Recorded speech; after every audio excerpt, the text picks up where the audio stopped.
Hello friends, कैसे हैं आप? आशा करता हूँ भले चंगे होंगे। तो आज हम बात करेंगे तालिबान की। तालिबान ने अफगानिस्तान पर हमला कर दिया है और उसे कब्जा भी कर लिया है। लेकिन तालिबान है कौन और इसके बारे में बहुत सारी बातें हम जानेंगे। लेकिन वीडियो में आगे जानने से पहले प्लीज हमारे इस चैनल को लाइक कीजिए, शेयर कीजिए, सब्सक्राइब कीजिए।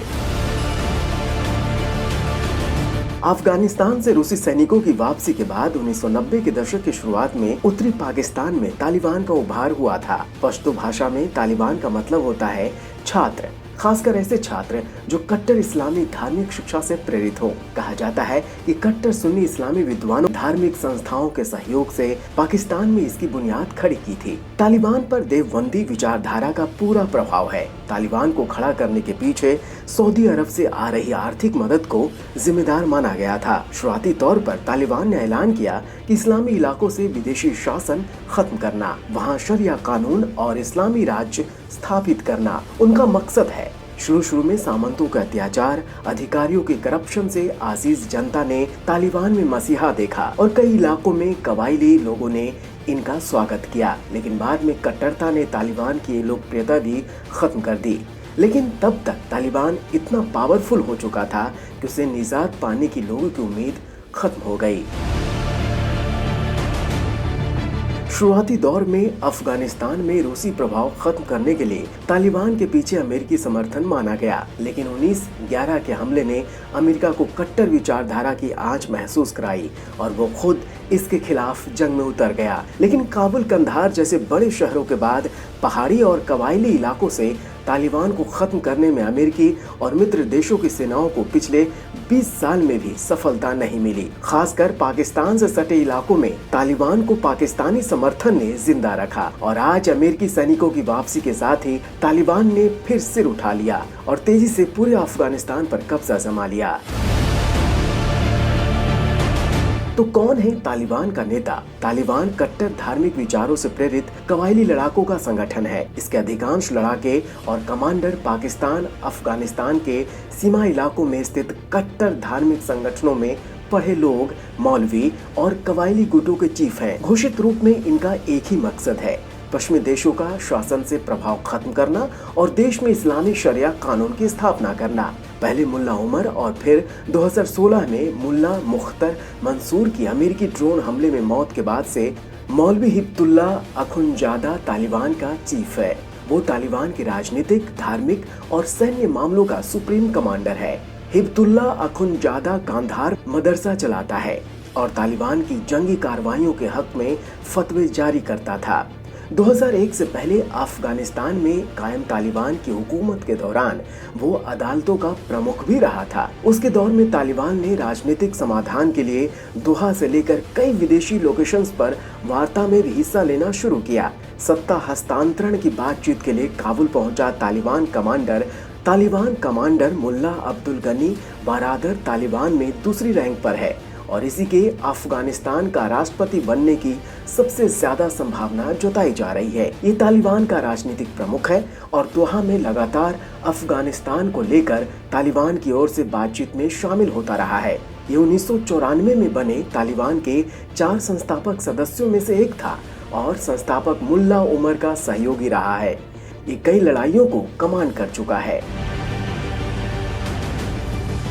साल 2001 से शुरू हुई अमेरिकी और मित्र सेनाओं की कार्रवाई में पहले तालिबान सिर्फ पहाड़ी इलाकों तक ढकेल दिया गया।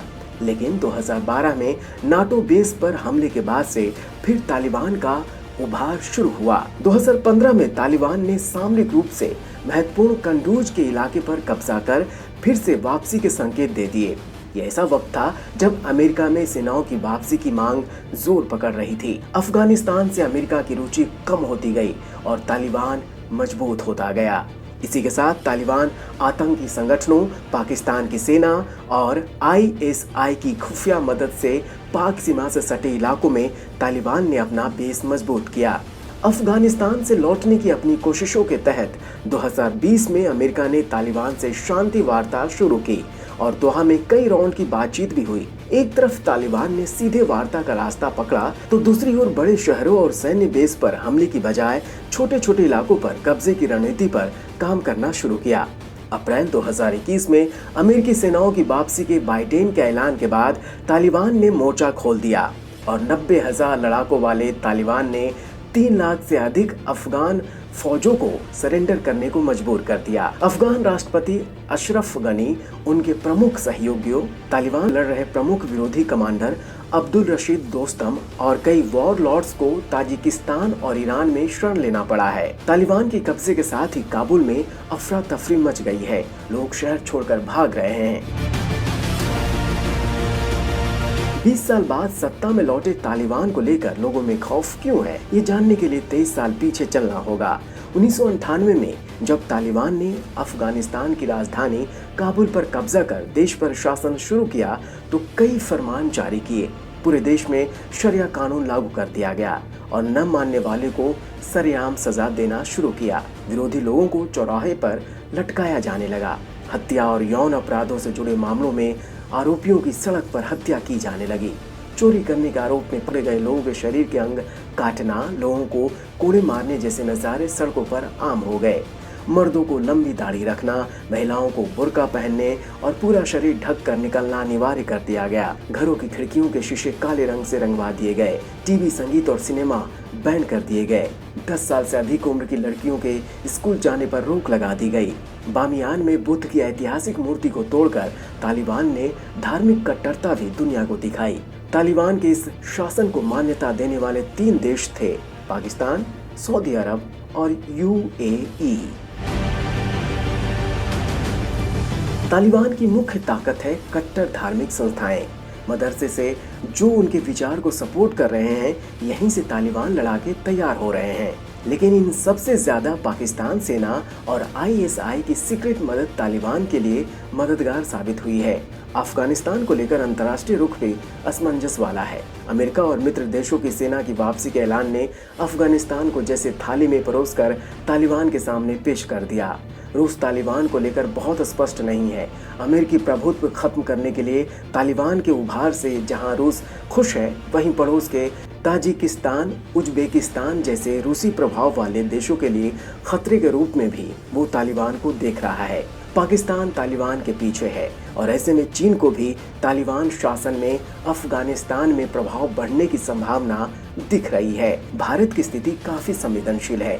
भारत पिछले 20 साल में अरबों डॉलर अफगानिस्तान के विकास में निवेश कर चुका है। स्कूल, अस्पताल, बिजली, गैस संयंत्रों समेत कई बड़ी परियोजनाओं पर भारत ने काफी खर्च किया।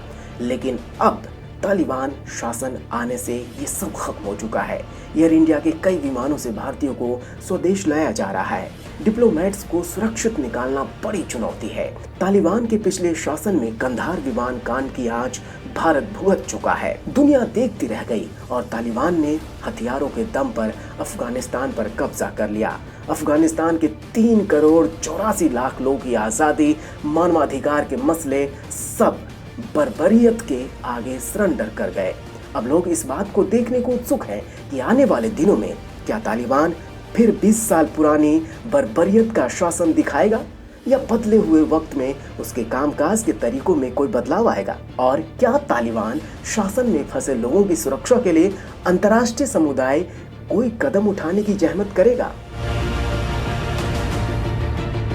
तो दोस्तों, आज के वीडियो में इतना ही और इससे संबंधित और भी कई बातें अगर आएंगी तो हम आपको जरूर बताएंगे। लेकिन हमारे चैनल को प्लीज लाइक कीजिए, शेयर कीजिए, सब्सक्राइब कीजिए, क्योंकि ज्ञान से निकला पिटारा सबसे पहले आप तक तभी पहुंचेगा जब आप हमारे इस चैनल से जुड़े रहेंगे। रखिए अपना ख्याल। नमस्कार। जय हिंद।